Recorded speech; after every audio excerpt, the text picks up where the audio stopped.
Okay, yesterday we have finished human reproduction. Today we are starting a new chapter, that is reproductive health.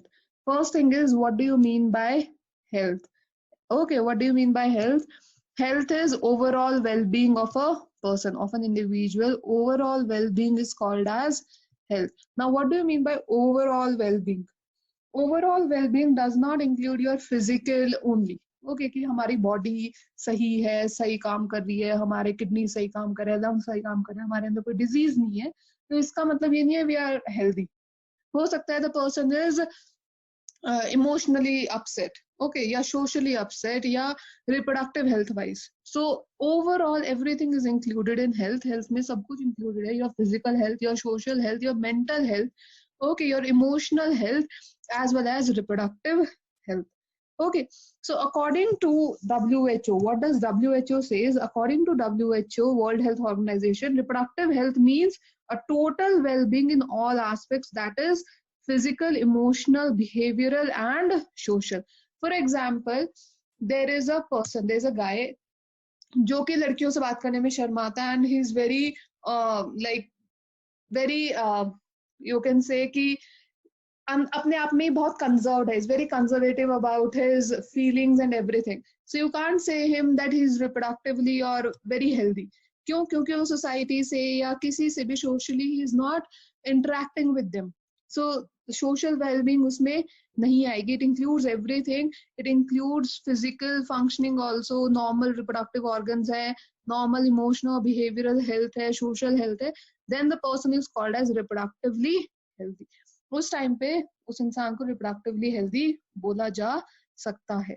Okay, now India के अंदर जो health है उसके लिए एक family planning programme start किया गया था 1951 में.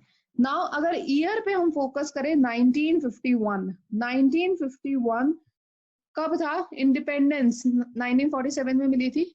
हमारा कॉन्स्टिट्यूशन 1950 में लागू हुआ था, राइट? तो मतलब अगले साल ही 1950 से एक साल बाद ही हमने फैमिली प्लानिंग प्रोग्राम्स शुरू कर दिए थे. एंड ये family planning programmes they were very important, ताकि हमारा जो सोशल गोल है, सी उस टाइम पे हमारे सोसाइटी में, आज के टाइम पे भी हमारी सोसाइटी में दे आर वेरी इलनेसेस, बहुत सारे इलनेसेस हैं where people doesn't talk about it, जहाँ पे लोग उसकी बात नहीं करते हैं.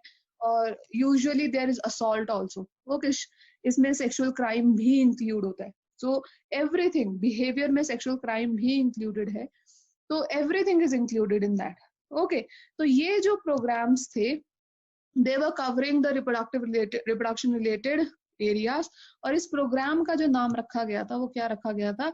Reproductive and child health care programmes.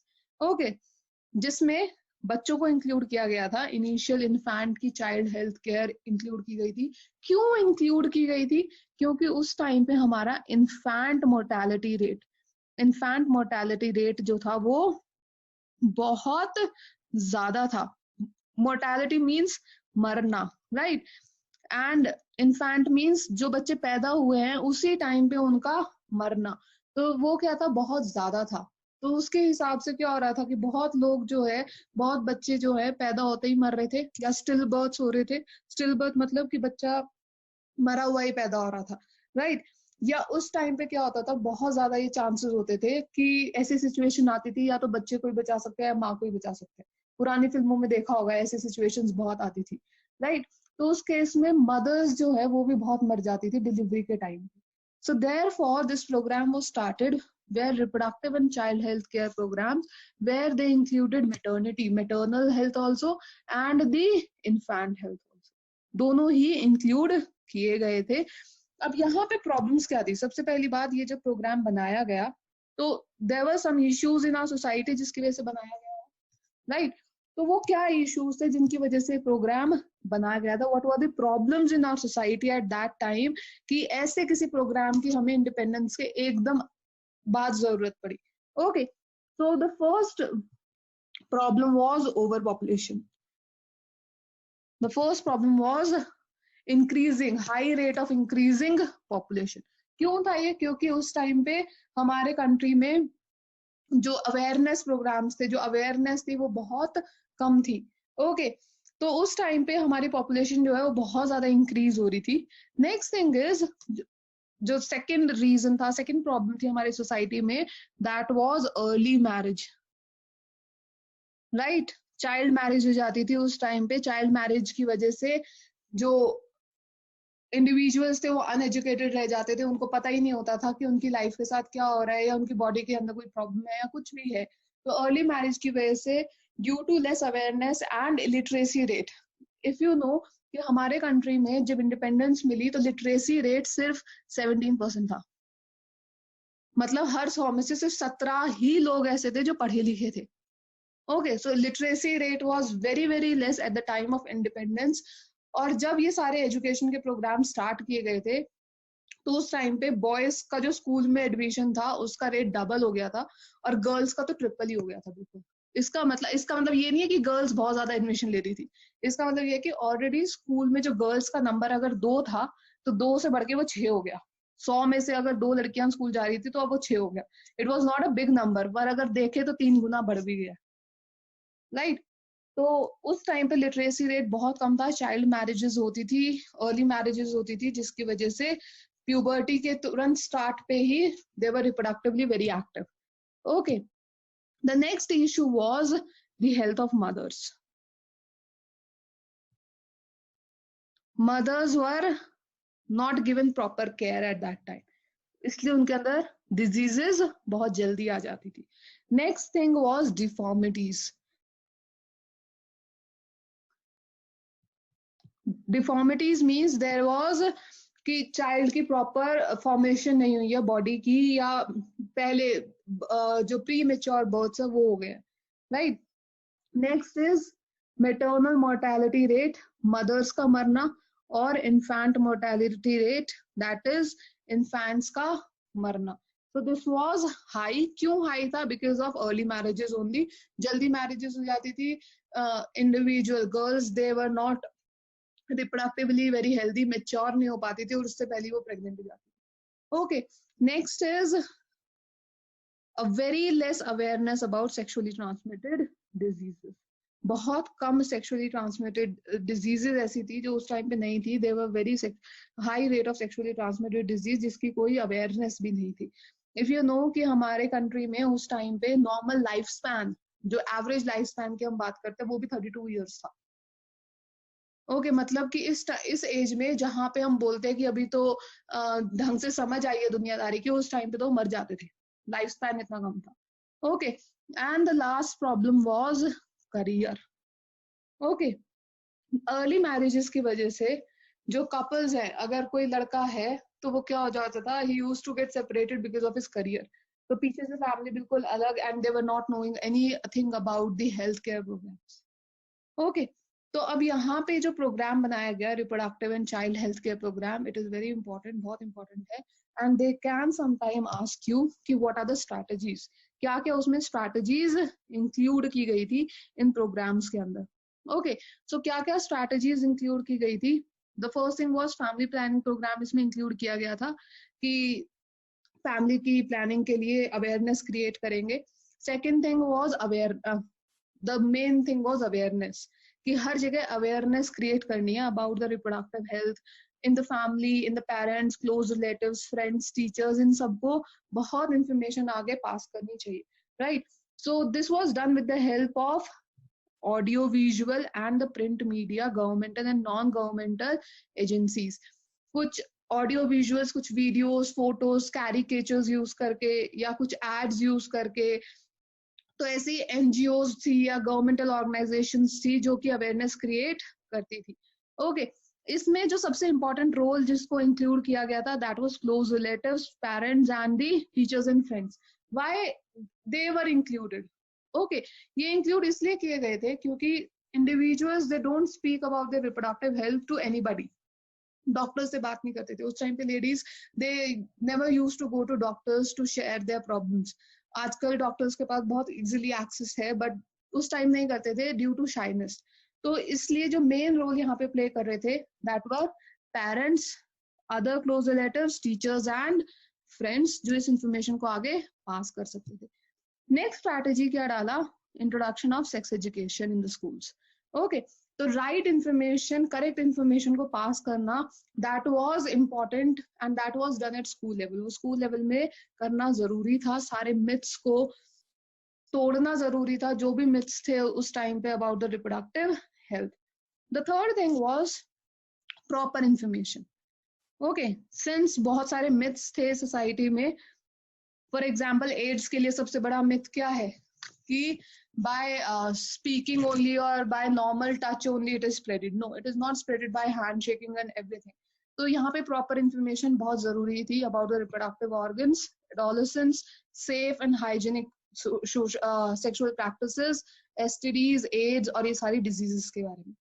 Okay, the third thing was educating people, especially the fertile ones and the people who are in marriageable age groups. उनके लिए ये अवेयरनेस बहुत जरूरी थी, उनको एजुकेट करना बहुत जरूरी था कि क्या क्या बर्थ कंट्रोल के ऑप्शंस हैं उस टाइम पे, प्रेग्नेंट मदर्स की कैसे केयर रखी जाती है, डिलीवरी के बाद केयर कैसे रखी जाती है मदर की और चाइल्ड की, importance of breastfeeding. See, till now we are struggling for this importance of breastfeeding.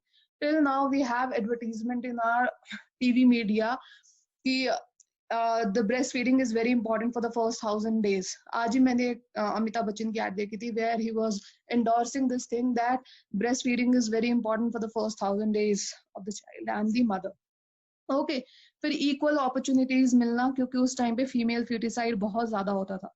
Okay, लोग जो है वो गर्ल चाइल्ड नहीं चाहते थे तो पहले ही उसको मार देते थे, राइट? तो उनके लिए इक्वल अपॉर्चुनिटीज अगर क्रिएट करेंगे, उनकी स्टडीज में अगर हम गर्ल को एम्पावर करेंगे तो अपने आप ही आगे आगे सोसाइटी चेंज होने लगी. Okay, next thing was creating awareness. कैसी awareness? about the problems which are there in the society due to uncontrolled population growth, social evils जो थे like sex abuse, sex related crimes, इनके लिए सारी awareness create करना. Okay, the next thing was और सारी research के बारे में, medical facilities इनको improve करना. Okay, see, हमने एक बार society में awareness create कर दी. Next, अगर awareness की वजह से doctors के पास लोग आ रहे हैं अपनी problems को लेके, तो हमारे पास उसके सॉल्यूशंस भी होने चाहिए, right? So there should be solutions. Information pass कर दी, ठीक है, अब आगे अगर आ रहे हैं तो हमारे पास सॉल्यूशंस होने चाहिए. So what can be the solutions? First thing is, in that case we have to improve our research और टेक्नोलॉजी को इंप्रूव करना पड़ेगा so that we can bring new solutions to them, right?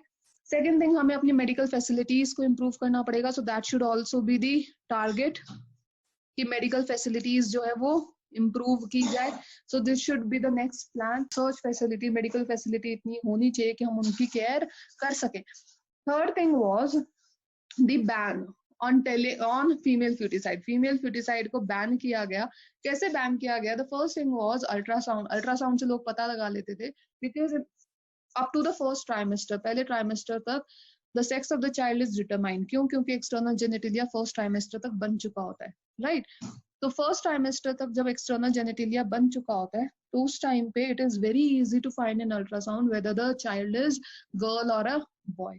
तो उस चीज को बैन किया गया. सी, हम अल्ट्रासाउंड को बैन नहीं कर सकते because it's a technology where we can find whether the baby is fine और not, what is the health status of the baby.